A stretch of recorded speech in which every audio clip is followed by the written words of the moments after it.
Welcome to Quiz Success, the best online test series platform for all government recruitment exams like staff selection, banking, defense, and railway. Learn quantitative aptitude for success in these exams. अब आपकी जीत पक्की है. Please visit www.quiz.success.org.in or download free mobile app for free mock tests. Please like and subscribe for more educational videos.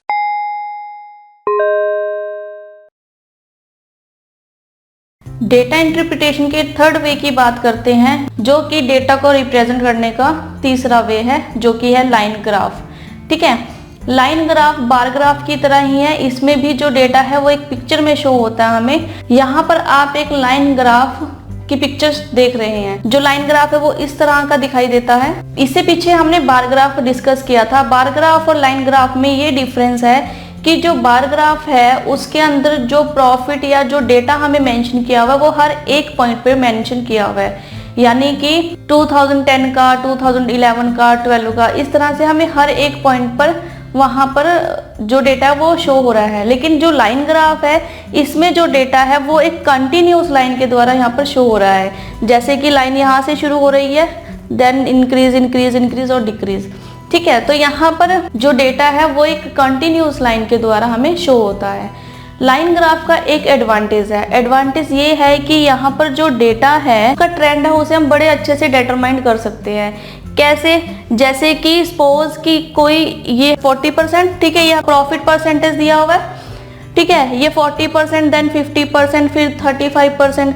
ठीक है, तो हमें ये समझ आ रहा है कि पहले इंक्रीज हो रहा है, फिर ये डिक्रीज हो रहा है, देन ये इंक्रीज इंक्रीज इंक्रीज। ठीक है, तो हमें इसका ट्रेंड समझ में आ रहा है कि यहाँ पर जो डेटा है वो किस तरह से किस फ्लो में है, इंक्रीजिंग फ्लो में है, फिर डिक्रीजिंग फ्लो में है, फिर इंक्रीजिंग फ्लो में है। हम उसको अच्छे से यहाँ पर जान सकते हैं कि जो फ्लो है वो किस वे में है। ठीक है, तो लाइन ग्राफ में जो हमारे पास पीरियड दिया हुआ है और उस पीरियड का कोई डेटा दिया हुआ है वो एक कंटिन्यूस लाइन के द्वारा शो होता है। और हम इसमें ये आइडेंटिफाई कर सकते हैं कि जो ट्रेंड है या जो फ्लो है लाइन का वो किस तरह से है। ठीक है, तो यहाँ पर अब हमें एक लाइन ग्राफ दिया हुआ है। पहले हम इसे समझते हैं कि ये क्या है। ठीक है, तो यहाँ पर हमारे पास एक परसेंटेज प्रॉफिट अर्न दिया हुआ है। ठीक है, और ईयर्स दिए हुए हैं, यानी कि जो एक्स और वाई एक्सिस पे प्लॉटेड है यहाँ पर। ठीक है, तो परसेंटेज प्रॉफिट हमें दिया हुआ है 5%, 10%, 15, 20, 25, 30, 35, 40, 45, 50, 55 एंड 60। इस तरह से हमें यहाँ पर ये प्रॉफिट परसेंटेज दी हुई है। ठीक है, और हमें ईयर्स दिए हुए 2005 से 2010 तक। ठीक है, तो हमें यहाँ पर बताया हुआ है कि जो ये डेटा है ये दो कंपनीज का है। Percentage profit earn by 2 companies over the year. तो इन 2005 से 2010 तक जो प्रॉफिट अर्न हुआ है 2 कंपनियों के द्वारा, उसका डेटा हमें यहाँ पर दिया हुआ है। और कंपनी ए को शो कर रहा है स्क्वायर, ठीक है, और कंपनी बी को शो कर रहा है यहाँ पर सर्कल। तो यानी कि जो ये स्क्वायर के साथ लाइन है यहाँ पर, ये कंपनी ए को शो कर रही है। ठीक है, और जो ये सर्कल के साथ लाइन है ये कंपनी बी को शो कर रही है। ठीक है, तो अब हमें क्लियर है कि यहाँ पे 2 तरह की कंपनीज है, जिनका एक कंपनी ए का डेटा दिया हुआ है और कंपनी बी का डेटा हमें यहाँ पर दिया हुआ है।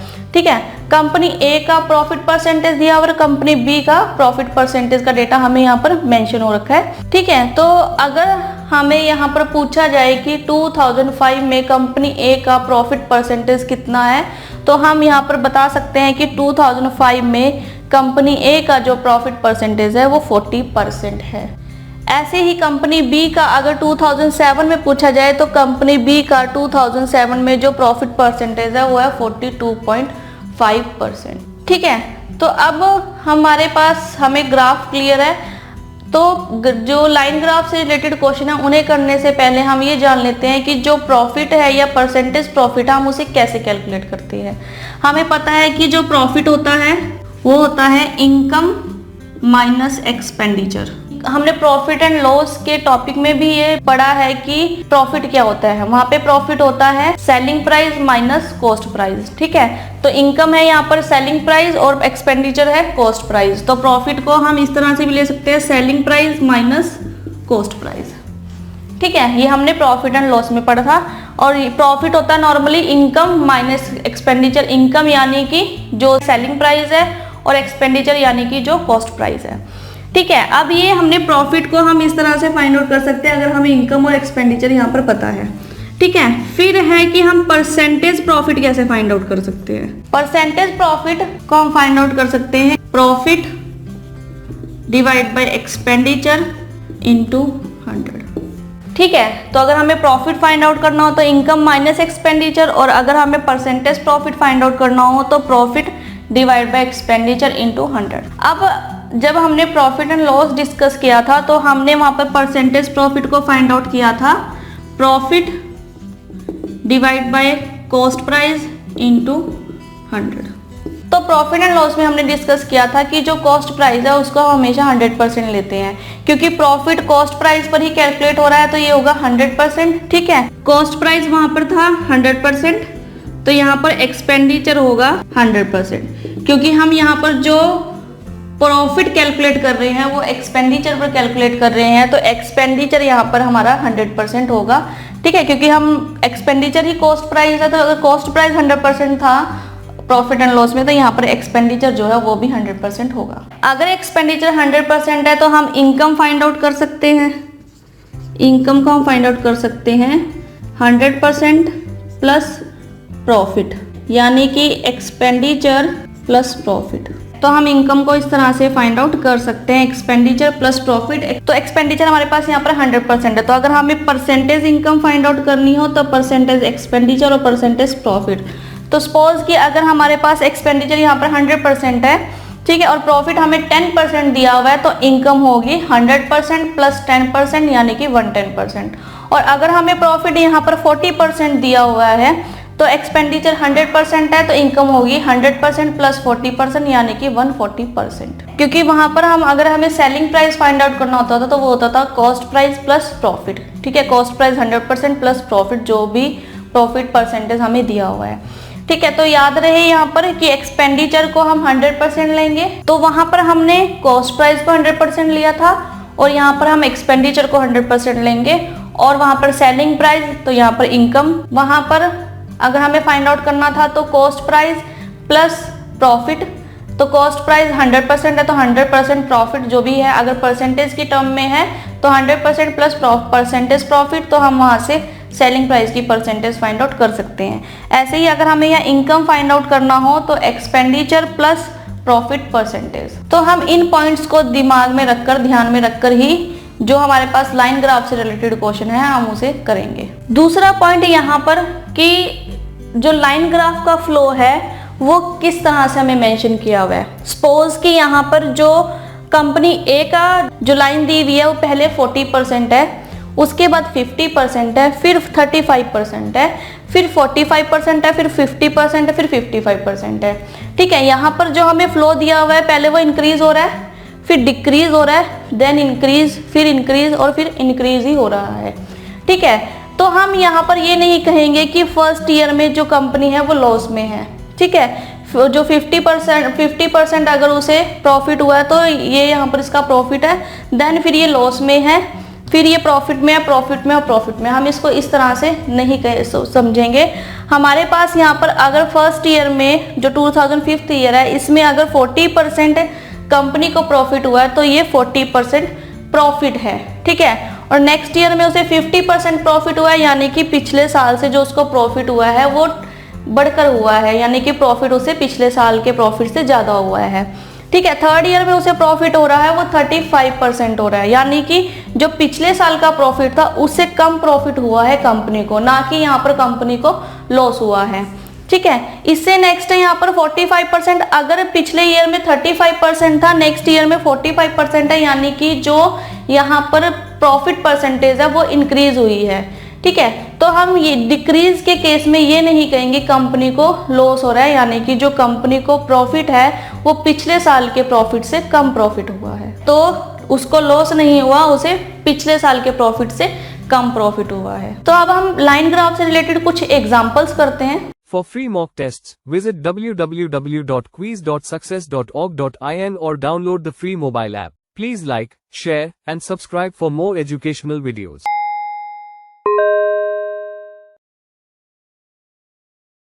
लाइन ग्राफ से रिलेटेड फर्स्ट एग्जांपल है यहाँ पे, in the income of company A in the year 2008 was 6.425 lakh, what was it's expenditure in that year.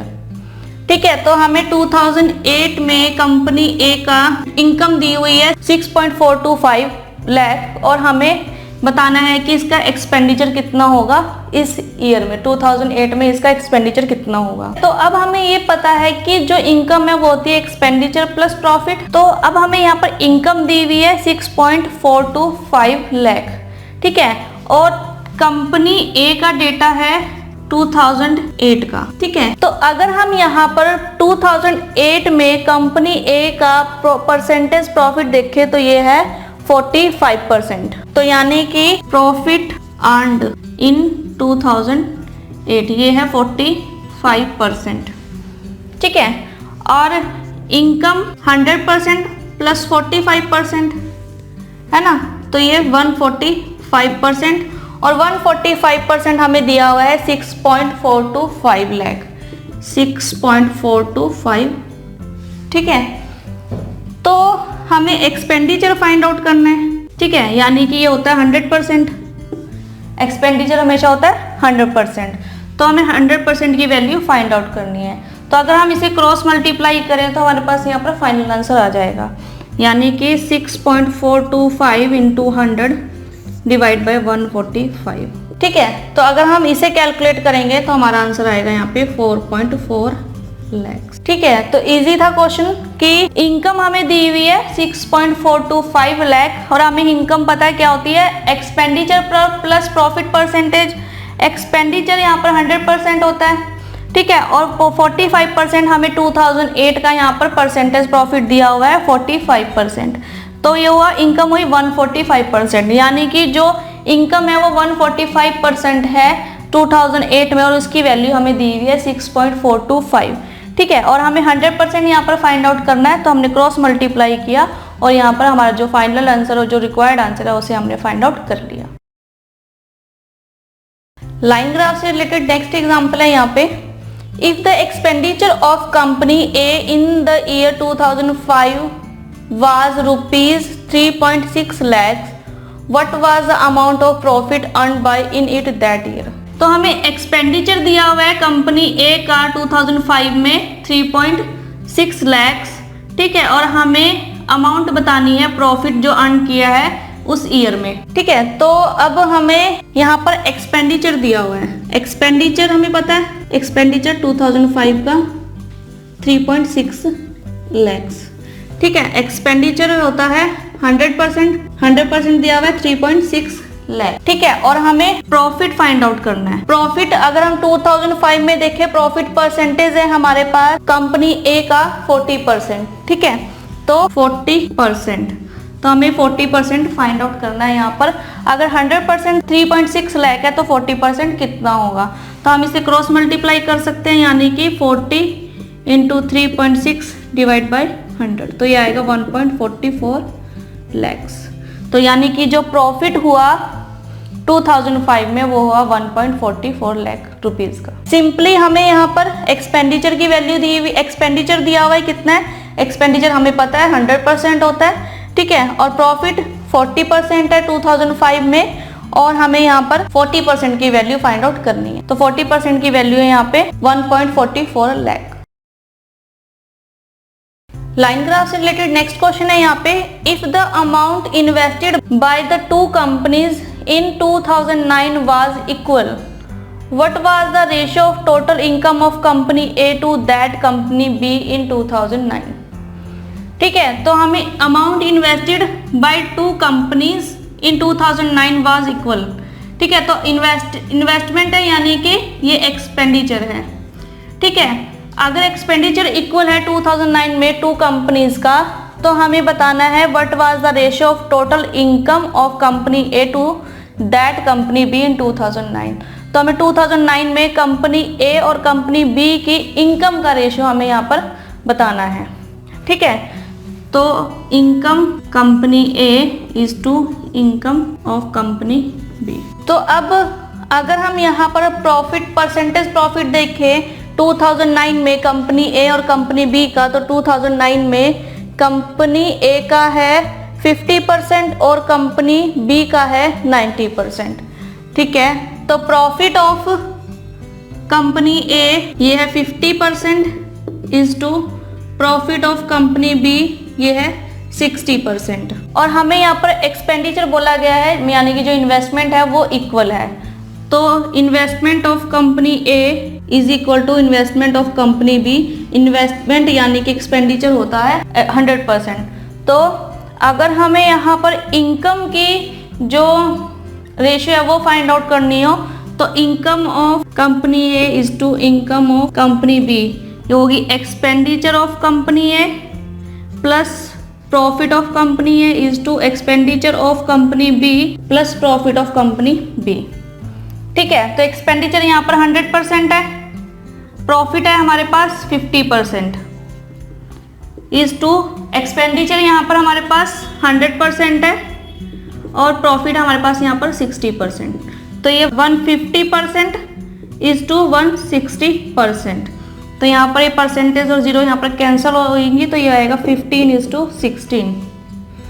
ठीक है, यानी कि जो रेशियो हुआ company A to company B का वो हुआ 15 इज टू 16। ठीक है, तो हमें सिंपली यहाँ पर कंपनीज की एक्सपेंडिचर बोली है इक्वल है 2009 में, तो एक्सपेंडिचर हमने 100% ले ली और हमें इनकम का यहाँ पर रेशियो फाइंड आउट करना था 2009 में कंपनी ए का कंपनी बी से।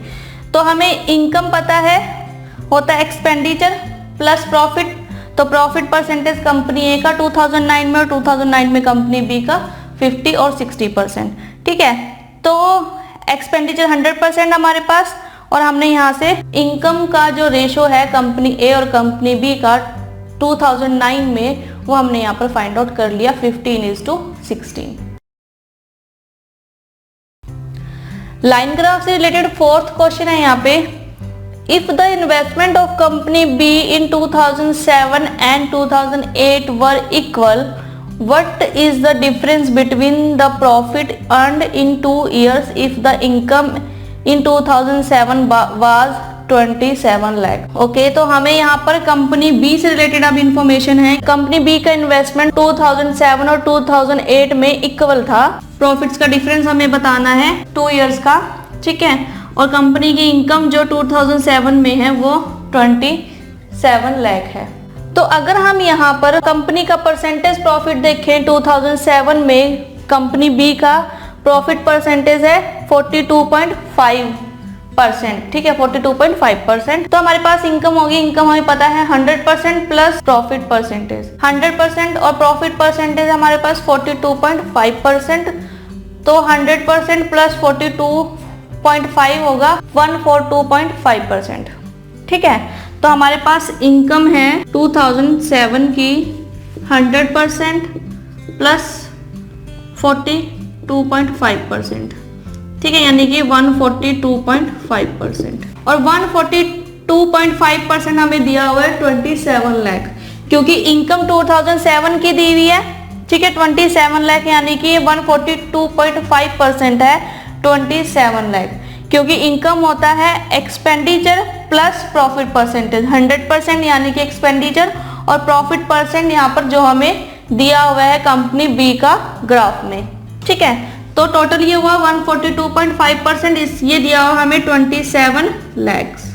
तो अगर अब हमें इनकम पता है तो हम 2007 का एक्सपेंडिचर फाइंड आउट कर सकते हैं। अगर हम 2007 का एक्सपेंडिचर फाइंड आउट कर लेते हैं तभी हमें कंफर्म होगा कि 2007-2008 का जो इन्वेस्टमेंट है वो इक्वल है इन्वेस्टमेंट यानी कि यहाँ पर एक्सपेंडिचर। तो एक्सपेंडिचर 2007 का यहाँ पर होगा 100%। अब हमें 142.5% का पता है 27 लाख और हमें 100% यहाँ पर फाइंड आउट करना है, तो हम इसे क्रॉस मल्टीप्लाई करके फाइंड आउट करेंगे, यानी कि 27 इंटू 100 डिवाइड बाई 142.5, ये आएगा हमारे पास 18.9 लैक्स। ठीक है, तो अगर हम इसे कैलकुलेट करेंगे तो हमारे पास आएगा 18.9 लैक्स। ठीक है, अब हमें एक्सपेंडिचर पता है 2007 का 18.9 लाख। तो जो 2007 का एक्सपेंडिचर है और 2008 का जो एक्सपेंडिचर यानी कि जो इन्वेस्टमेंट है वो इक्वल है। तो expenditure of 2007 is equal to expenditure of 2008 is equal to 18.9 lakh. ठीक है, और अब हमें प्रॉफिट में डिफरेंस बताना है। ठीक है, तो अब हमें डिफरेंस बताना है प्रॉफिट में। तो अगर हम यहाँ पर प्रॉफिट में डिफरेंस देखें 2008 में कंपनी बी का, तो 2007 में 42.5 और 2008 में है 50%। ठीक है, तो हम इसे अलग अलग कैलकुलेट नहीं करेंगे, मतलब यहाँ पर लिखने की बजाय हम इसे ओनली कैलकुलेट कर लेते हैं। डिफरेंस हमें पता है 2008 में है 50% और 2007 में है 42.5%। तो 50 माइनस 42.5 यानी कि 7.5%। डिफरेंस इन प्रॉफिट्स ये है 7.5%। अब 7.5% किसका? 18.9 लाख का। ठीक है, तो 7.5% हम कैलकुलेट करेंगे 18.9 लाख पर, क्योंकि हम प्रॉफिट को हमेशा एक्सपेंडिचर पर कैलकुलेट करते हैं। 7.5% ऑफ 18.9 लाख, तो ये आएगा हमारे पास 1.4175 लाख। तो हमारे पास इसका आंसर आया 1.4175 लाख। तो हमारे पास जो दोनों ईयर्स के प्रॉफिट्स में जो डिफरेंस है वो है 1.4175 लाख। ठीक है, सिंपली हमें यहाँ पर इनकम दी हुई है 2007 की। ठीक है, हमने इनकम यहाँ पर हमें दी हुई है 27 लाख, और हमें इनकम पता है होती है 100% प्लस प्रॉफिट। तो 100% प्लस प्रॉफिट हमें जो दिया हुआ है कंपनी बी का 2007 में, तो वो है 142.5। इनकम हुई हमारी 142.5, तो ये दिया हुआ हमें 27 लाख। ठीक है, एक्सपेंडिचर हम फाइंड आउट कर सकते हैं। एक्सपेंडिचर हमें पता है 100%, हमें 142.5 की वैल्यू दी हुई है 27, और हम 100% यहाँ से फाइंड आउट कर सकते हैं, जो कि आए 18.9 लाख। ठीक है, अब हमें क्वेश्चन में ही दिया हुआ है कि 2007 और 2008 का जो इन्वेस्टमेंट है वो इक्वल है, यानी कि एक्सपेंडिचर यहाँ पर इक्वल है, तो यह है 18.9 लाख। ठीक है, डिफरेंस हमें प्रॉफिट्स में फाइंड आउट करना है कि हम अकेला डिफरेंस, मतलब हम सिंगल इंडिविजुअल कैलकुलेट करें कि 42.5 को 18.9 पे कैलकुलेट करें, फिर 50% को 18.9 पे कैलकुलेट करके फिर उसे डिफरेंस हम वहां से फाइंड आउट करें। ऐसा नहीं किया हमने, डायरेक्ट जो हमें परसेंटेज दी हुई है प्रॉफिट की उनका डिफरेंस हमने निकाल लिया 18.9 लाख पे, जो कि है 1.417 लाख। ठीक है, तो इस तरह से आप इन क्वेश्चन को सॉल्व कर सकते हैं। For free mock tests, visit www.quiz.success.org.in or download the free mobile app. Please like, share, and subscribe for more educational videos.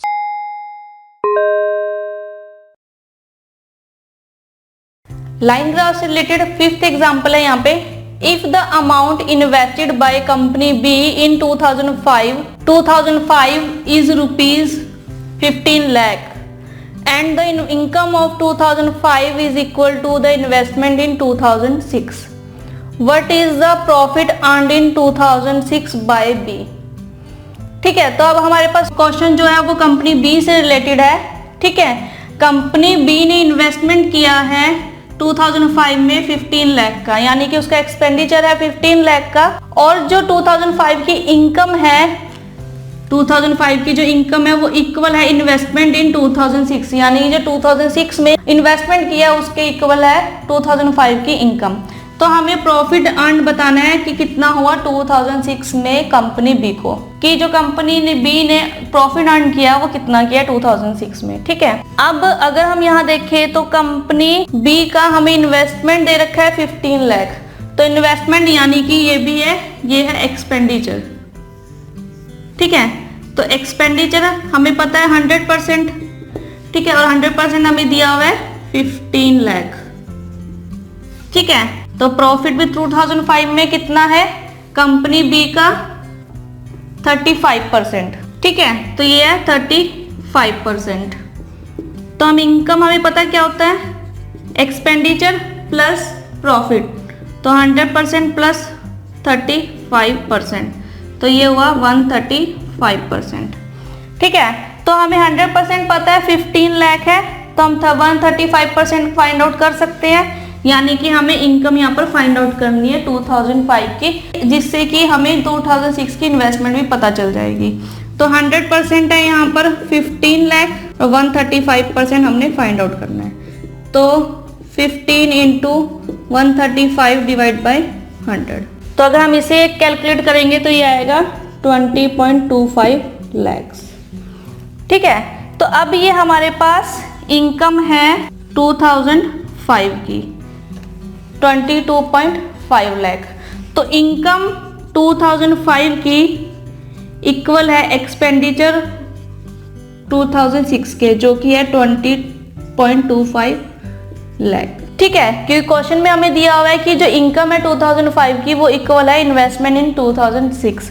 तो इनकम 2005 की और एक्सपेंडिचर 2006 का इक्वल है 20.25 लाख। ठीक है, तो हमें यहाँ पे प्रॉफिट अर्न बताना है कि कितना हुआ है 2006 में। तो अगर हम ग्राफ में देखें 2006 में कंपनी का जो प्रॉफिट परसेंटेज है वो है 37.5%। तो प्रॉफिट है 37.5%। तो हम ये कैलकुलेट किस पे करेंगे, अब 2006 का जो एक्सपेंडिचर है उस पर ऑफ 20.25 पर। ठीक है, तो यहाँ पर जो 37.5% है ये हम हमेशा जो प्रॉफिट है वो एक्सपेंडिचर पर कैलकुलेट करते हैं। तो 20.25 लाख पर हम ये कैलकुलेट करेंगे 37.5%। ठीक है, तो जब हम इसे सॉल्व करेंगे तो हमारे पास आएगा ये 7.5 लाख। ठीक है, तो हमें यहाँ पर सिंपली एक्सपेंडिचर दिया हुआ है 2005 का जो कि है 15 लाख। एक्सपेंडिचर हमें पता है 100% होता है।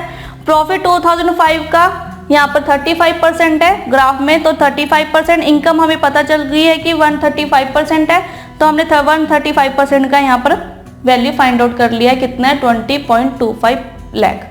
ठीक है, और क्वेश्चन में है कि जो इनकम है 2005 की और जो इन्वेस्टमेंट है 2006 की वो इक्वल है, तो दोनों इक्वल होगी 20.25। ठीक है, तो हमें 2006 का जो है वो प्रॉफिट यहाँ पर फाइंड आउट करना है। तो 2006 का प्रॉफिट है यहाँ पर 7.5 लाख। तो लाइन ग्राफ में हमें सिंपली यहाँ पे डेटा दिया हुआ है, क्वेश्चन को हमने फॉलो करना है। ठीक है, और उसे जो ग्राफ में हमें डेटा दिया हुआ है उसको यहाँ पर जो भी प्रॉफिट की वैल्यूज जोन से भी ईयर की हमें फाइंड आउट करनी है या जोन से भी ईयर की पुट ऑन करनी है, जहां पर हमें उस वहां पुट करके जो क्वेश्चन है उन्हें सॉल्व कर सकते हैं। तो ये था टॉपिक हमारे पास लाइन ग्राफ का। Quiz Success is a test series created by IIT and IIM alumni for success in all exams for government recruitment like staff selection, banking, defense, UPSC, PSC and railway. Please visit www.quiz.success.org.in or download the free mobile app Quiz Success. Please like and subscribe. Thank you.